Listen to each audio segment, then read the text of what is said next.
here is true. Only the names have been changed to protect the innocent. Fatima Cigarettes, best of all long cigarettes, brings you Dragnet.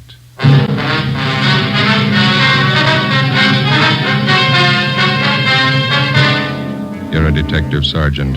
You're assigned a homicide detail. A newborn baby is taken from a hospital nursery. There's no trace of the infant. There's no trace of the abductor. Your job, find him. You'll be amazed when you compare Fatima with other long cigarettes. Buy a pack of Fatimas. You'll find they now cost the same. Light a Fatima. Your first puff will tell you... Ah, that's different. Yes, what a difference. In Fatima, the difference is quality. You see, Fatima is the quality king-size cigarette because it contains the finest Turkish and domestic tobaccos superbly blended. And Fatima is extra mild with a much different, much better flavor and aroma than any other long cigarette. Because of its quality, its extra mildness, its better flavor and aroma, Fatima has more than doubled its smokers coast to coast. Try comparing Fatima yourself. Fatimas now cost the same as other long cigarettes, but your first puff will tell you... Ah, that's different. Yes, in Fatima, the difference is quality. Ask your dealer for Fatima, the quality king-size cigarette. Best of all, long cigarettes. Start enjoying Fatima tomorrow.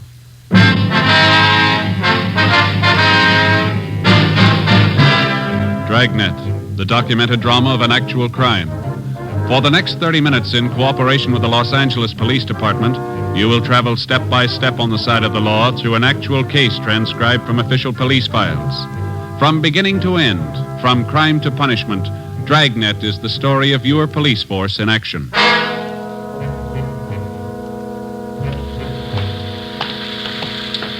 It was Thursday, January 28th. It was raining in Los Angeles. We were working the night watch out of homicide. My partner's Ben Romero. The boss is Captain Steed. My name's Friday.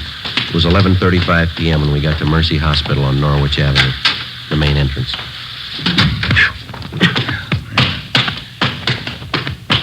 Better check at the desk. Yeah. 2B, right away, Eleanor. 2B, Wayne. Yes, sir? Police officers, we received a call from the hospital here. Oh, yes, sir. Right this way, please. Yes, ma'am. Dr. Walsh is waiting for you. Is he the man in charge? Oh, no, Dr. Walsh is the head of the hospital. I see. Please, Dr. Walsh. Fine. Come in, please. Come in. Thank you, miss. Yes. Dr. Walsh. How you do? It's my partner, Sergeant Romero. My name's Friday. Yes, Homicide. I'm waiting for you. Will you have a seat, please? Thank you. Thank you, sir. Gentlemen, I just got here a few moments ago myself. No doubt you know as much about this as I do. We were notified that a 3-day-old baby's missing. Is that correct? Yes, one of the Stryker twins. Found just Tuesday morning. Mm-hmm. Where'd the baby disappear from, Doctor? Nursery. Can't understand how it could happen. Never heard of such a thing. Who was in charge of the nursery? Nurse O'Connor. She's back with the superintendent of nurses. Quite upset. Would you like to talk to her? Yes, sir, we would. All right. This way, please. Thank you.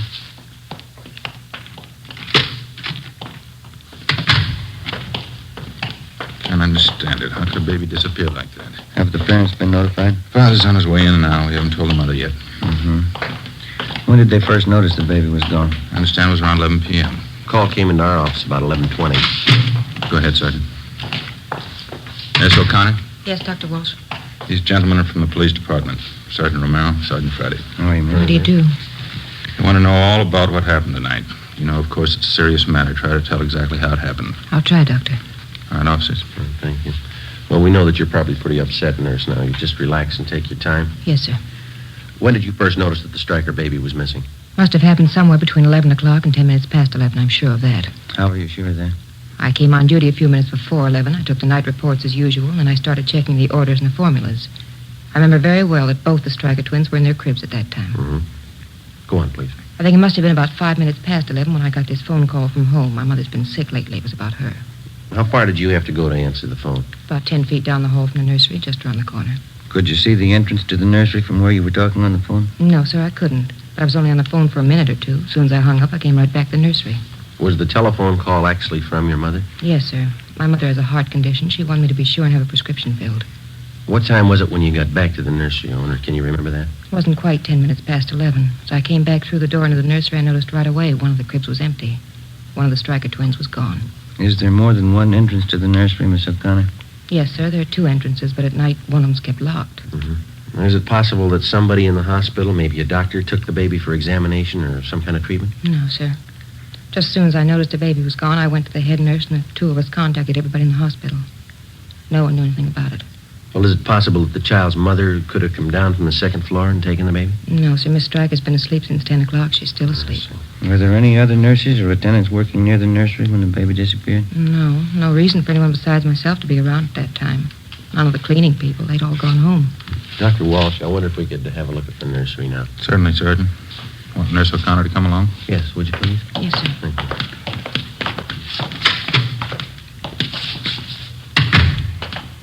This way, gentlemen. Straight down the hall. What are the hospital visiting hours, Doctor? Usual. 2 until 4 in the afternoon, 7 to 9 in the evenings. Quite strict about that. Do you know if all the visitors had left the hospital by 9 o'clock tonight? Well, of course, I wasn't here, but the superintendent of nurses told me they'd all left by 9. She's compiling a list of every visitor we had this evening. Good.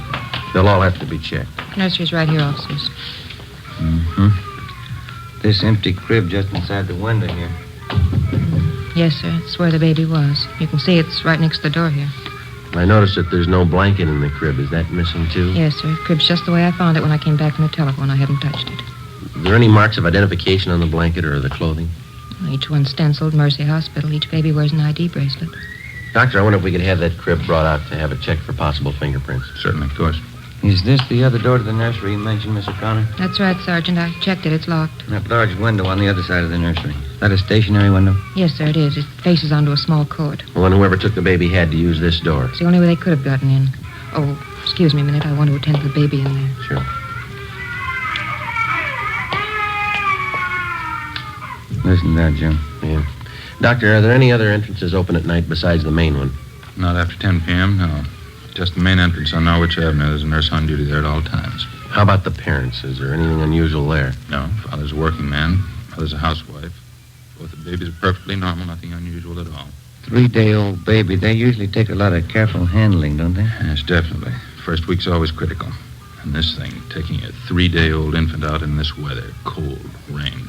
Afraid the odds are all against the child. You're sure the main entrance was the only one open after 10 o'clock? Yes, I can't understand it. How could anyone get that baby out of that hospital? How could they? We're not sure they did.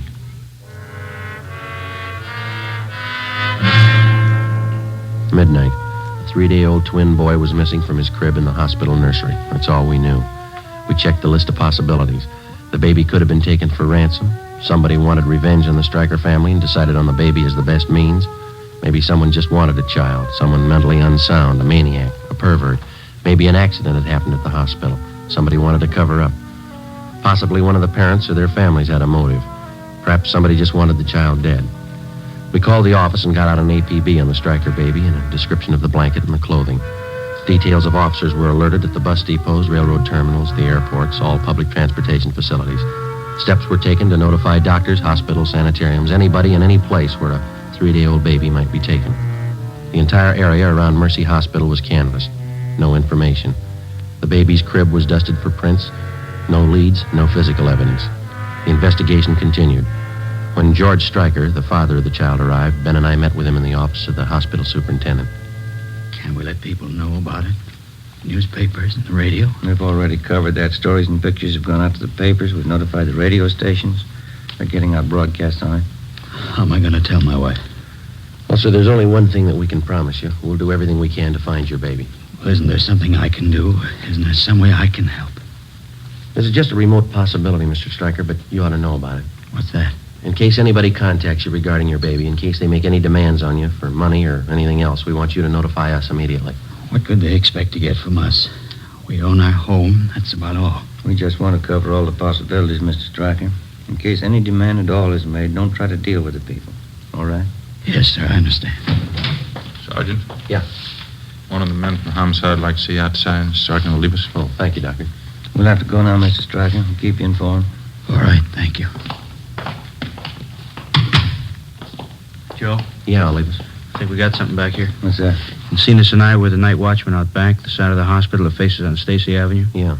2 doors back there, just off the street. One of them's open. To Together with Sergeant Olivas and Dr. Walsh, the head of the hospital, we went back and examined the side door which opened onto Stacy Avenue. The latch was obviously faulty. It took only slight pressure on the door to open it. The latch, both doorknobs, and the door itself were dusted for prints. The entranceway and the immediate area were rechecked. No leads, no physical evidence. We traced an imaginary path from the open door to the nursery. We came to the conclusion that it could have been possible for an abductor to enter the hospital, make his way to the nursery, take the child from its crib in the absence of the night nurse, and leave by the same side door without being seen. Storekeepers and residents along Stacy Avenue were re-questioned. We got nowhere. When the abduction story broke in the newspaper and over the radio the next morning, the calls started to come in. People in practically all sections of the city thought that they'd seen the missing baby. Each call was carefully checked out. None of them paid off. 10 a.m. We checked back in at the office. I must be getting old, Joe. Can't seem to take these all-night sessions like I used to. Yeah, I'm pretty tired. I drank too much coffee again. I got a sour stomach. Hi. Hi, Olivas. All right. The stats office come up with that run for us yet? No, they're still working on it. How about that San Bernardino call? Yeah, they called back. They picked the woman up when she got off the bus, checked her and the baby out. Baby belongs to her. Mm-hmm. Anything else come in? All been checked out. Oh, the press called again. Want to know if there are any new leads. Yeah. Sergeant Friday in here. Yes, sir. Can I help you? They told me in the business office to come down and see you. Surely. Come on in. Thanks. My name's Wallace. I'm the desk clerk down at the hotel on 11th Street, Bluebird Hotel. Yes, sir. I got some information I'd like to talk to you. All right, sir. This is my partner, Sergeant Romero, and Sergeant Olivas. How are you? How are you? Wallace. What's the information about? Well, I got hold of a paper this morning, read about that baby that's missing. Yes, sir. Imagine those people are pretty worried about the kid. Guess they'd like all the information they can get, huh? Looks like that hospital's in a jam, wouldn't you say? Well, what information do you have, Wallace? I guess those parents could sue the hospital if they wanted to, huh? Well, sir, all we're interested in is finding the baby. Can you help us there? Well, I don't know for sure. What are you trying to tell us? Have you seen the baby? Well, I may have. Do you happen to know if they're offering any reward for information? Well, I don't know where it'd come from. The father's a working man. Oh, don't get me wrong, Sergeant. I don't expect anything for any information I'd give, but, well, I don't make too much at the hotel. You know, if they wanted to show their gratitude in some way, just thought I'd mention it. Well, thank you, Wallace. Don't worry about that. Now, what's the information? Well, you know I didn't mean anything by that. Anybody'd be glad to help out in a Yes, sir. case like this. What I came in to tell you was a woman and a young baby checked in the hotel last night when I was on duty. What time? I think it was about 12 o'clock. Woman didn't have any baggage or anything, one little blanket around the kid. When I saw that story in the paper this morning, I got suspicious. Is the woman still registered at the hotel? She was when I left. That was about an hour ago. What name did she register under, you remember? No, I don't, but it's in the register. You can check it if you want.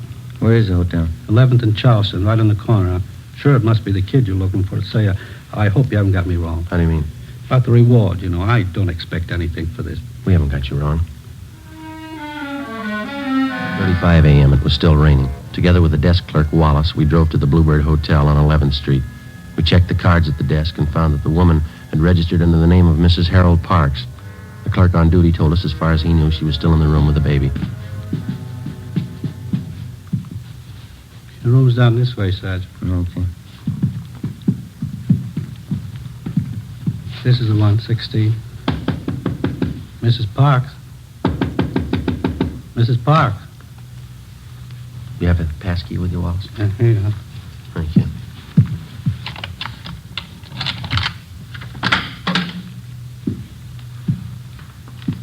There's nobody here. Wait a minute. What have you got? Small blanket. Check the lettering. Mercy Hospital.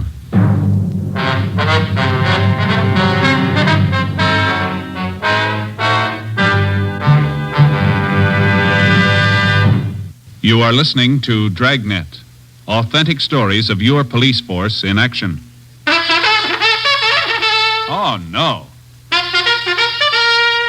Ah, that's different. Yes, what a difference. There's a difference you can hear, there's a difference you can see, but the difference in Fatima is quality. Yes, friends, when you compare long cigarettes, you'll find that in Fatima, the difference is quality. Quality of tobaccos, the finest Turkish and domestic varieties, extra mild and superbly blended to give you a much different, much better flavor and aroma than any other long cigarette. quality of manufacture. Smooth, plump cigarettes rolled in the finest paper money can buy. Quality even to the appearance of the bright, clean yellow package, carefully wrapped and sealed to bring you Fatima's rich, fresh, extra mild flavor. Fatimas now cost the same as other long cigarettes, but your first puff will tell you, Ah, that's different. Yes, in Fatima, the difference is quality. Ask your dealer for Fatima, the quality king-size cigarette. Best of all, long cigarettes. Start enjoying Fatima tomorrow.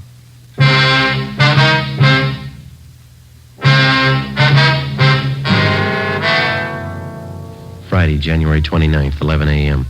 We were unable to locate the woman who had registered at the hotel under the name of Mrs. Parks. There was no sign of the baby.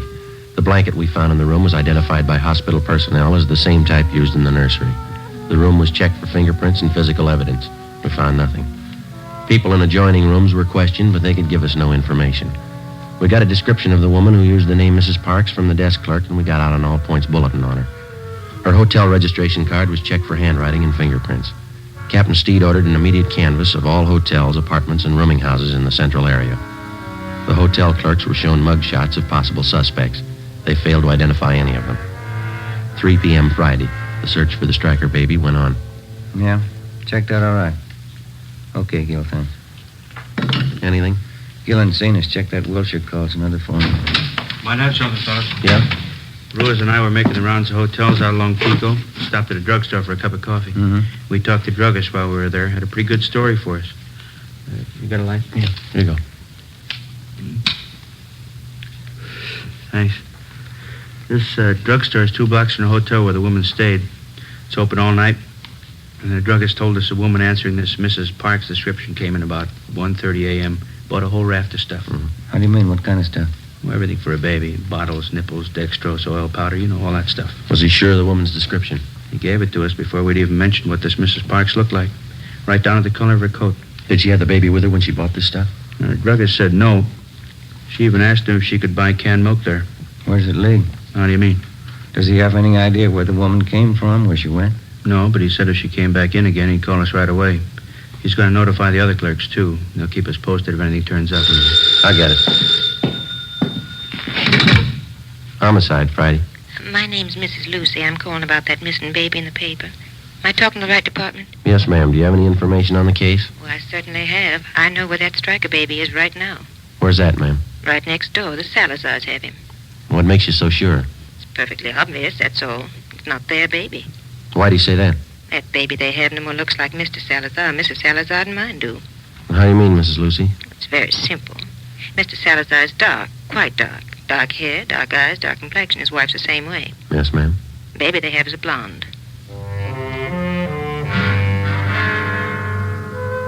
Before I hung up, I got the woman's name and address and told her that we'd check out her neighbors, Mr. and Mrs. Salazar. We weren't sure what it meant. It could be the real thing. It could be like 100 other calls that we'd had in the last 12 hours. Ben and I got in the car and drove out to the Salazar home on Wonderland Avenue. We noticed several cars parked in the driveway and in front of the house. We went up the front stairs and rang the doorbell.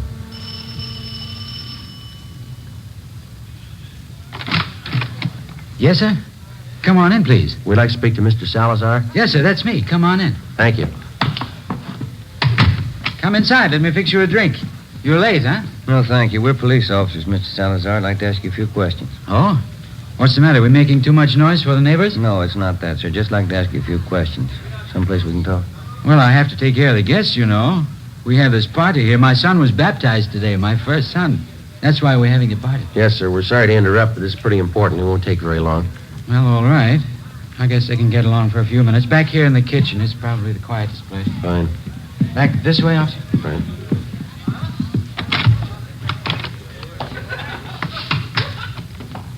Over there. Pull up a couple of chairs. Oh, thank you. Miss Salazar, this is my partner, Sergeant Romero. My name's Friday. Homicide. Yes, sir. What's the matter? What do you want to ask me? We're investigating a case that involves a missing baby, sir. Well, the one in the paper this morning. I read about that. It's a terrible thing, isn't it? Yes, sir, it is. We've had a report that the missing baby was seen in this neighborhood. We don't know how true it is, but we have orders to check it out. Well, sure, anything I can do. I don't know how much I can help, but I can understand how that mama and papa feel. My brand new son, I know how I'd feel. How old is your son, Mr. Salazar? He's just 1 week old this afternoon. Fine boy. Was the baby born here in Los Angeles? No, I sent my wife Roberta to Phoenix to have a baby. We thought it'd be a lot healthier for her down there. She has a good friend of hers in Phoenix. Oh, I see. Your wife had the baby in Phoenix, and then she brought him back here. Yes, that's right. Roberta came in early this morning. Big surprise for me. I didn't know she was coming. And right away, I called all our old friends. I called Father DeSoto for the baptism, and I got things ready for the party. Big baptism party. Mm-hmm. You say your wife got back early this morning? Yes, a few minutes after 3 o'clock. Roberta came in on the plane. She said it was late. You know, the big storm. Mm-hmm. I wonder if we could talk to your wife, Mr. Salazar. Well, Roberta's taking a little nap right now. She got in late, you know, all the excitement. Do we have to wake her up? Well, no, sir, not right away. I just wonder if we could see the baby. Well, baby's sleeping, too. Roberta said not to go in, but... Well, if you're real quiet... Yes, sir, we'll be. Okay, he's right back here. Over here.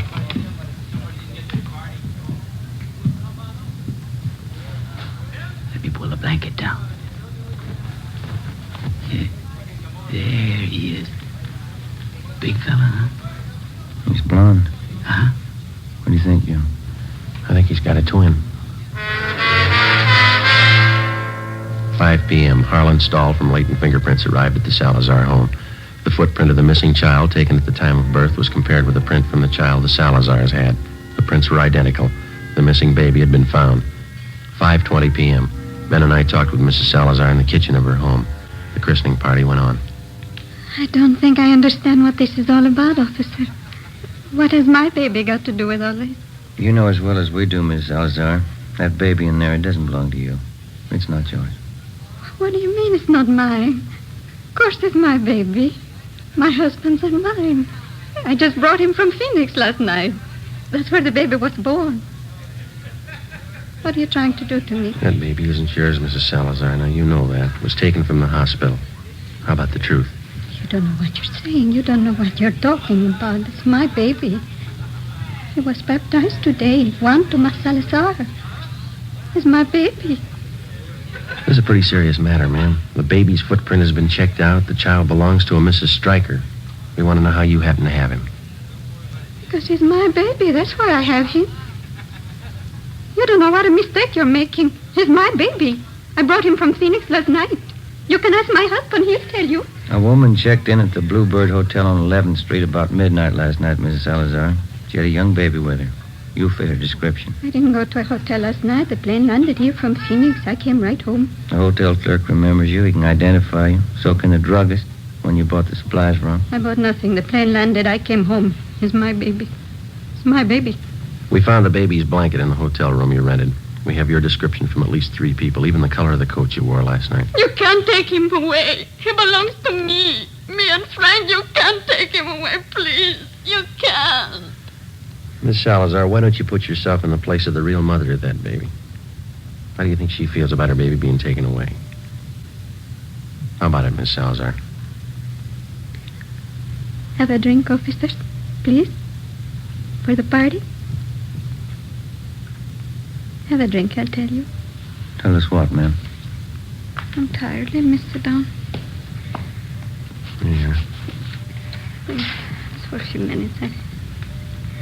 I tell you how it happened. I know you understand. Yes, ma'am. It'll be 11 years next month that Frank and I were married. I don't have to tell you we want a baby. Frank always wanted a baby, but no more than I did. It's what we live for. A baby of our own. Yes, ma'am. Boy or girl, we didn't care. But we didn't have one. For 11 years, we didn't have one. Then last April, that's when the doctor told me. He said I was going to have a baby. Yes, ma'am, I understand. Well, a month before the baby was born, we thought it would be better if I went to my friend's place in Phoenix, Arizona. For the winter, you know, it would be warmer there. Frank thought it would be nicer for me and the baby. Your husband was still in Los Angeles? Yes, he tried to come to Phoenix, but he had to work, so I had my baby alone. It was a boy. My friend was with me. She'll tell you it was a boy. Yes, ma'am. I kept calling for him to bring my baby. It was a long time I kept calling. Then they finally came, and the doctor, too. And he's the one that told me. Yes, ma'am. He looked just like his father. I know that. But they told me he was dead. I don't remember much after that, Sergeant. I got out of the hospital, and I took the plane, and I came back here. Mm-hmm. It was dark, and it was raining. But I walked around. I walked up and down the streets, thinking, what could I tell Frank? Baby was dead, that's all I could tell him. Then I walked past the hospital. That was Mercy Hospital, huh? Yes, and it was raining. And I could see all those babies inside, warm and in their cribs. And I wanted just one of them. Just one for Frank and me. So I went in the side door and I found the nursery. And when the nurse was gone, I took him and left. My baby. I went to the hotel to keep him out of the rain, and when it cleared a little, I took him home. I took him home to Frank. I took my baby home. That's why you want my baby, isn't it? Because I took him? Because my baby died and I took him? Everything will be all right, Miss Salazar. I think we can straighten it out. Roberta, you talked to the officers? Frank, what do you want me to say? It'll be all right, officers. Won't everything be all right? Yes, sir. I think we can work it out. What could I tell you, Frank? What was there to say to you? It's all right, honey. It's all right. I'll go out and tell the people now. And what can you say? What can you tell them? Party's over. It's just a mistake.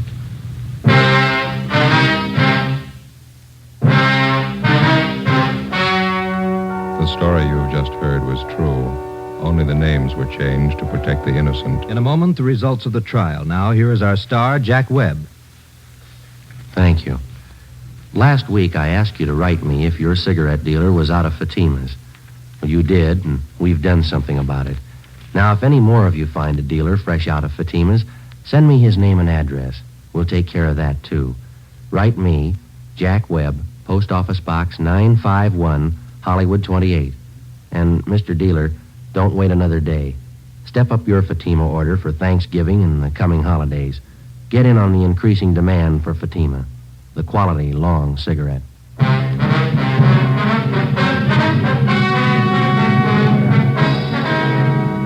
Roberta Salazar was examined by 6 psychiatrists and was ordered to be placed in a state mental institution for treatment.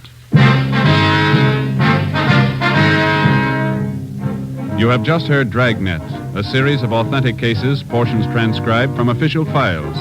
Technical advice comes from the Office of Chief of Police W.H. Parker, Los Angeles Police Department.